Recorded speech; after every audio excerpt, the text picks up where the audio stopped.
वासना म्हणजे अभिमान किंवा मीपणा हा मनुष्याचा शत्रू असून तो त्याच्या आनंदावर विरजण घालतो.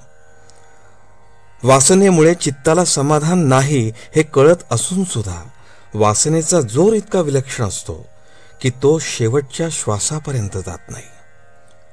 ज्याने वासनेला जिंकले त्याच्यावर भगवंताची कृपा झाली म्हणून समजावे.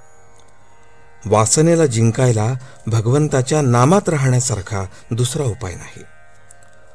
वासना न ठेवता कर्म करणे याचेच नाव संन्यास. जिथे वासना संपली तिथे आनंदच आहे. आजचे बोधवचन. चिरकाळ टिकणारा आनंद हा वस्तुरहित असतो. जानकी जीवन स्मरण. जय जय राम.